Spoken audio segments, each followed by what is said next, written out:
એટલે અધો એટલે નીચું અને ઉર્ધ્વ એટલે ઊંચું, બરોબર.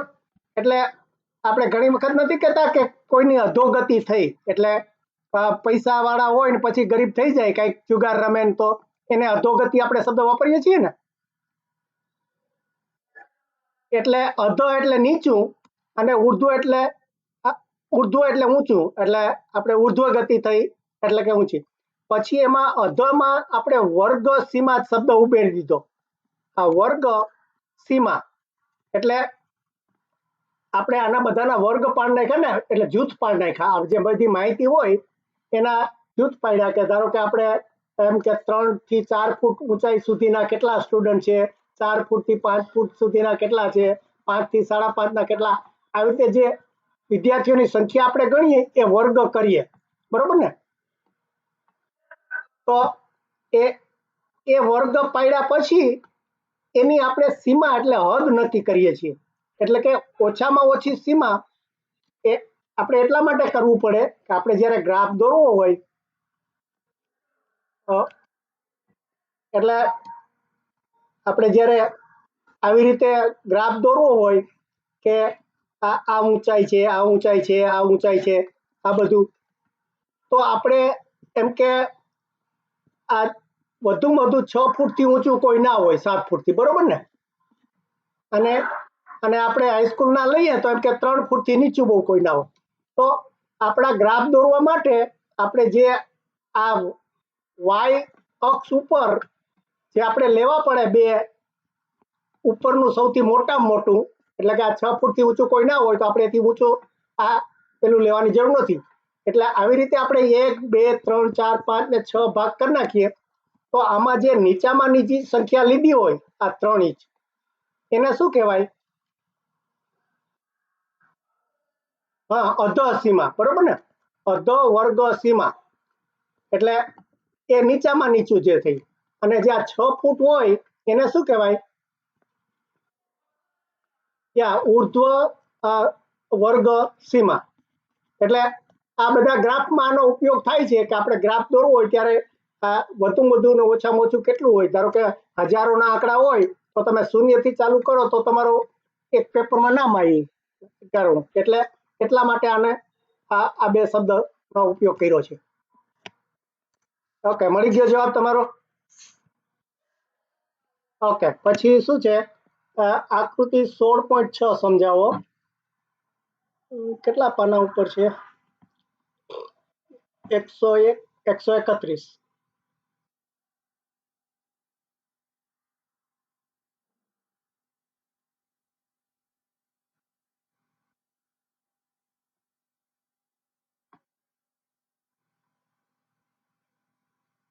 એટલે આ બીજી આકૃતિઓ તો તમે બધું ભણી ગયા છો ને, બરોબર સમજાઈ ગઈ છે ને? ઓકે, હવે આ 131મી આકૃતિમાં આમ તો આગળની આકૃતિ છે એમાં જ થોડો વધારો કર્યો છે. આને કયા પ્રકારની આકૃતિ કહેવાય છે?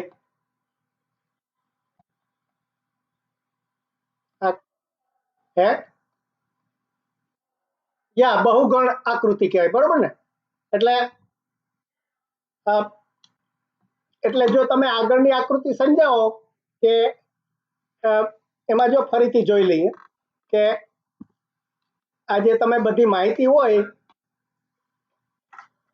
એને તમે નાનામાં નાની વર્ગ લંબાઈ પ્રમાણે એ ફેરવી નાખવાનું. એટલે હું પહેલેથી થોડું ચાલુ કરું છું એટલે તમને આકૃતિ સમજાય. એટલે આ આખું ટેબલ સમજાઈ ગયું તમને? આ કેવી રીતે આ બધા આંકડા લાવ્યા, આ વર્ગ લંબાઈ, આ લંબચોરસની લંબાઈ, આ જે છે બધું સમજાઈ ગયું છે તમને? એટલે આ જે લંબાઈ લીધી છે એ પ્રમાણે પછી એ ગ્રાફ દોર્યો છે. એટલે એના પછીનો જે ગ્રાફ છે એ બધા આંકડા લીધા પછી દોર્યો છે. એટલે કે આ એની લંબાઈ જો જુદી જુદી થઈ ગઈ તો એ પ્રમાણે જુદી જુદી લંબાઈ લઈને આ પેલી કેટલી આવૃત્તિ એટલે કેટલી વખત રિપીટ થાય, બરોબર ને, એ પેલાની રેન્જમાં. એટલે એ રીતે ગ્રાફ દોર્યા પછી એમ કે છે કે આને આ ગ્રાફને આપણે જરા જુદી રીતે જો જોઈતો હોય તો શું કે છે કે આ બહુકોણ આકૃતિથી દોરાય. તો બહુકોણ આકૃતિમાં બીજો આમાં ને આમાં એટલો જ ફેર છે કે આમાં તમે જે આ મધ્યબિંદુ હોય એ શોધવાના. ધારો કે આ 10 ને 20 હોય તેની વચ્ચેનું મધ્યબિંદુ કયું થાય? આ 10 ને 20 નો આંકડો હોય એની વચ્ચેનું મધ્યબિંદુ કયું કહેવાય? 15. એટલે જ્યાં 15 નો જ્યાં આંકડો હોય ત્યાં તમે આ રીતે એમ કે આ બી પોઈન્ટ લ્યો, એવી રીતે એના પછીનો સ્તંભ છે એનું મધ્યબિંદુ ધારો કે 20 કે 30 વચ્ચે હોય તો એનું 25 થાય. તો એ બધા પોઈન્ટ લઈ અને તમે એને જોડી દો. અને અહીંયા જે આ 10 ની પછી આગળ કશું નથી તો આ 0 અને 10 વચ્ચેનું મધ્યબિંદુ તમારે એ લેવાનું. એટલે આ બી પોઈન્ટ તો પહેલામાં આવી ગયો, બરોબર ને? આ બી પોઈન્ટ 10 20 વચ્ચે છે એ આવી ગયો, એટલે બી સી ડી એચ સુધી આવી ગયા. પણ આખે આખો તમારે બહુકોણ દોરવો હોય, બહુકોણ એટલે આ તમે ગમે એટલા ખૂણાવાળો આકૃતિ દોરો એ બહુકોણ તો જ થાય કે તમે આ આખી આકૃતિ પૂરી થઈ જાય તો, બરોબર ને? એટલે આ તમારે આ આખો બહુકોણ આને કહેવાય કે આ જે છે આ બહુકોણ થાય, બરોબર ને? એટલે એ બહુકોણ દોરવા માટે તમારા આ બે બાજુના છેડા ખૂટે છે. કારણ કે આપણને આ છેલ્લું એચ મળ્યું અને અહીંયા બી મળ્યું, તો આ બી ની આગળનો એ બિંદુ આપણે શોધવું હોય તો શું કરવું પડે? તો કે આ 0 ને 10 વચ્ચેનું જે મધ્યબિંદુ હોય એ 5 એ લેવાનું. એવી રીતે અહીંયા તમારે 100 અને 110 નો ધારી લેવાનું ને એની વચ્ચેનું 105 નું જે બિંદુ હોય ત્યાં લઈને એને છેલ્લું આ બિંદુ લેવાનું. એટલે આ રીતે તમારે આખી આકૃતિ પૂરી કરવાની હોય. અને પછી એનું જે ક્ષેત્રફળ આવે એ એટલો તમને પેલો બધો એમ કે એનો ઉપયોગ કરવાનો આવે. એટલે કેવી રીતે આ બધો ઉપયોગ થાય ને એ બધું મને લાગે તમે આગળ જશો ને ત્યારે આવશે કે આના ઉપરથી કેવી રીતે ઉપયોગ થાય છે. કે આ જો આ આકૃતિમાં તમારે અહીંયા ખાંચો છે એને બદલે આમ ખાંચો થઈ ગયો હોત તો એનો અર્થ શું? કે આને બદલે આવી આકૃતિ થઈ ગઈ હોત તો એનો અર્થ શું? એ બધું તમારે પછી મને લાગે આગળના ધોરણમાં ભણવાનું આવશે. પણ અત્યારે તો ખાલી આ આકૃતિ કેમ દોરવી એ જ શીખવાનું છે કે તમારા બે છેડા મધ્યબિંદુ જોડવાના અને પછી આ બે છેડામાં જે ખૂટતા હોય એમાં વધારાના બે બિંદુ જોડવાના. જવાબ મળી ગયો તમારા પ્રશ્નનો? ઓકે. પછી શું કે છે કે મધ્ય કિંમત અને મધ્યસ્થ વિશે સમજાવો. એટલે આમાં આ મધ્ય કિંમત અને મધ્યસ્થ બે અને મધ્યક બંને એક જ છે, પણ આપણે જોઈ લઈએ ચોપડીમાં. તમારે પાના નંબર કેટલા છે? 138 ને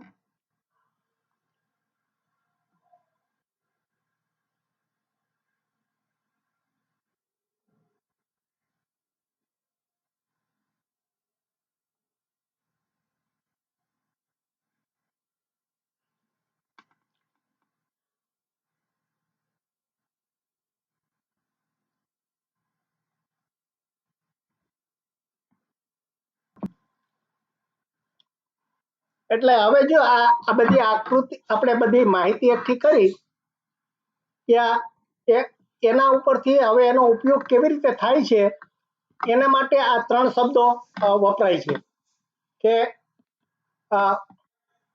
મધ્યક પેલા મધ્યક કિંમતનું અહીંયા છે ને મેક્સકે શોધેલ સરેરાશ તે મધ્યક છે. મોહને જે મધ્ય કિંમત શોધી, જો આમાં મધ્યક કિંમત અને મધ્યસ્થ બે શબ્દ એક જ છે, જોયું?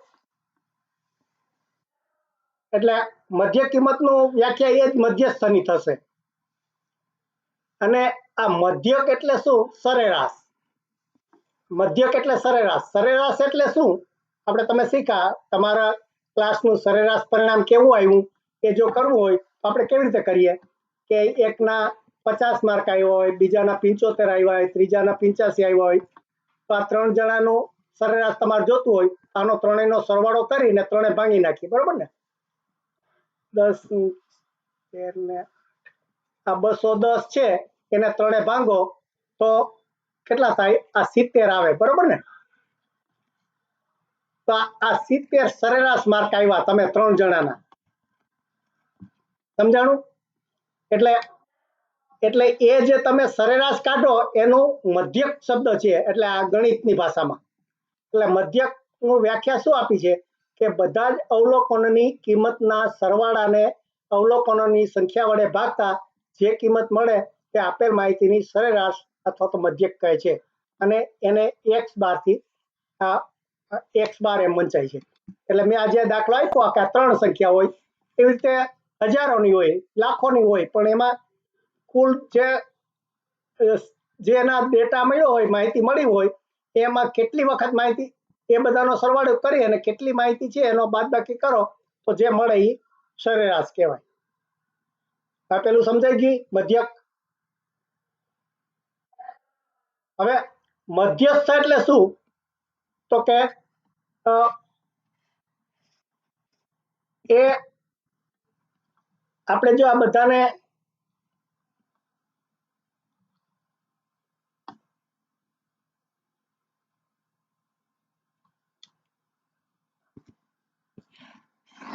આ બધી જ માહિતી હોય એનો જો ગ્રાફ દોરીએ આવી રીતે, અને એમાં જે વચ્ચેની કિંમત હોય, ધારો કે તમે આ 30 સ્ટુડન્ટના બધાના જ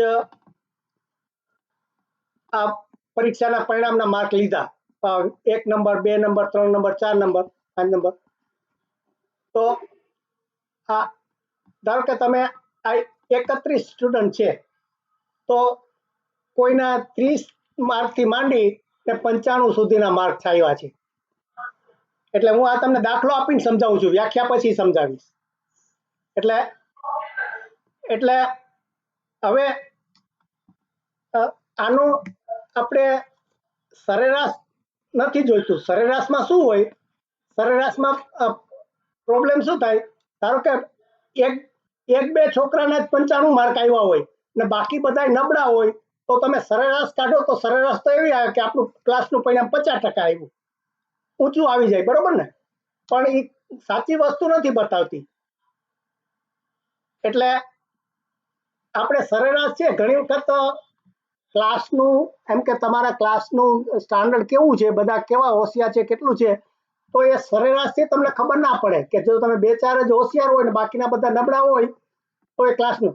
પણ એ તમે આ મધ્યસ્થ એટલે મધ્ય એટલે વચ્ચે, એના વચ્ચેનો એક કિંમત જો શોધો ને, ધારો કે આ 31 જણા છે, એમાંથી આ 15 જણા આ બાજુ ને 15 જણા આ બાજુ, એટલે 16મો જે નંબર વિદ્યાર્થી હોય, 16 નંબરનો વિદ્યાર્થી, એના તમે માર્ક લ્યો કે એને માર્ક જો 60 માર્ક આવ્યા હોય તો આ વર્ગની મધ્યસ્થ કિંમત કેટલી કહેવાય?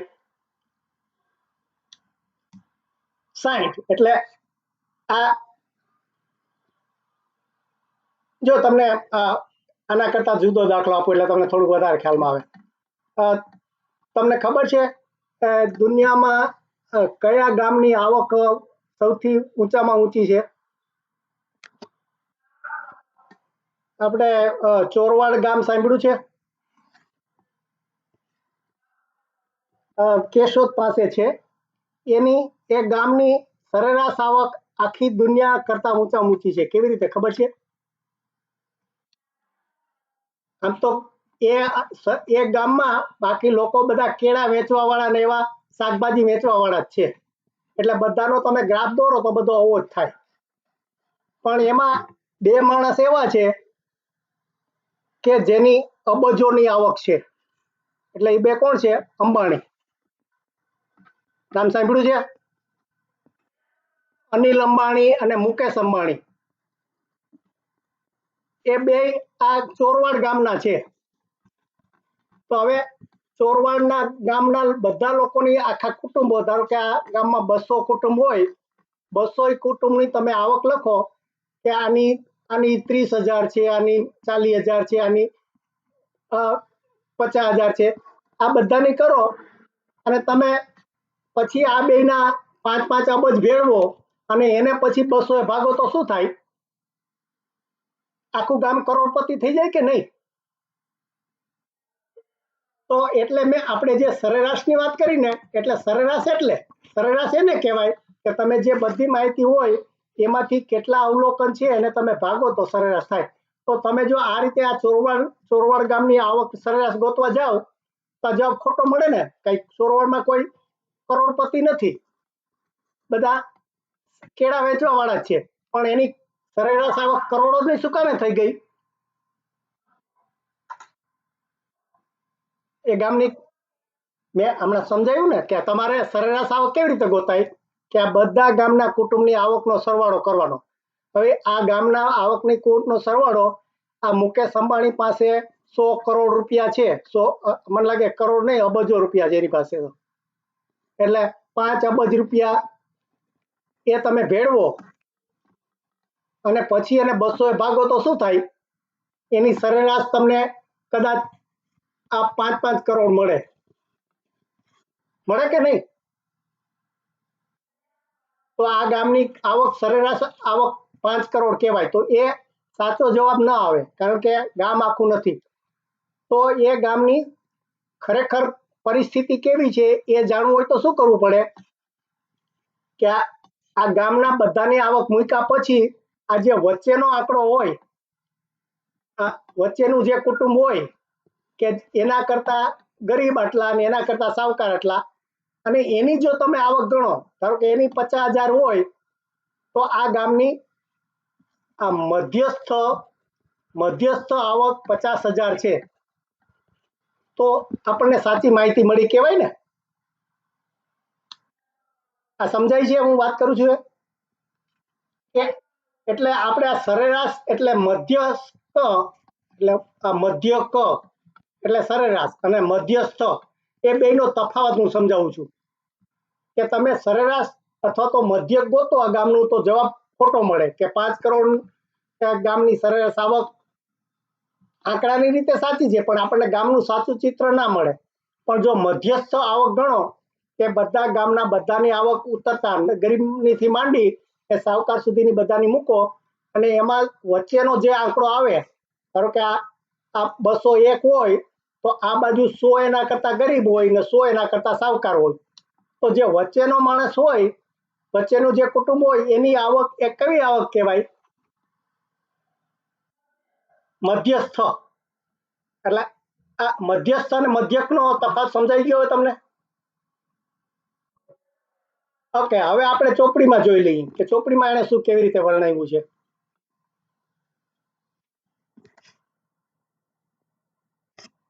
આ જો મધ્યસ્થની વ્યાખ્યા આપી છે અહીંયા, કે મધ્યસ્થ એટલે મીડિયન, માહિતીના અવલોકનોને ચડતા કે ઉતરતામાં ગોઠવ્યા પછી મધ્યમાં રહેલા અવલોકનને મધ્યસ્થ કહે છે. એટલે આપણે પેલું ગામનું ગોઠવું ને, કે ગામના આ આવકનો નાનામાં નાની ઓછામાં ઓછી આવકથી માંડી અને ઊંચામાં ઊંચી આવક અંબાણીની એ ગોઠવા, અને એટલે આપણે એને ચડતા ક્રમમાં ગોઠવા, બરોબર ને? પછી ગોઠવા પછી મધ્યમાં રહેલા અવલોકન, એટલે આ 201 જો હોય તો 101 જે કુટુંબ હોય એ શું કહેવાય? મધ્યમાં રહેલું કુટુંબ કહેવાય. એટલે મધ્યમાં રહેલા અવલોકનને, અને એની જે કિંમત થાય, તો એની આવક 50,000 હોય તો એ મધ્યસ્થ કહેવાય. ખ્યાલ આવ્યો? એટલે મધ્યસ્થ એટલે માહિતીને ઉતરતા, ચડતા કે ઉતરતા તમે ગમે બાજુ ગોઠવો, પણ તોય વચ્ચેનો આંકડો તો એ જ આવશે સાચો, કે તમારે અડધા લોકો આ બાજુ હોય ને અડધા આ લોકો હોય એમ. પછી એની બધી રીત સમજાવી. ધારો કે એકી સંખ્યા હોય તો તમને બે બાજુ ખબર પડે કે 200 મેં એ કેટલા માટે લીધા, હે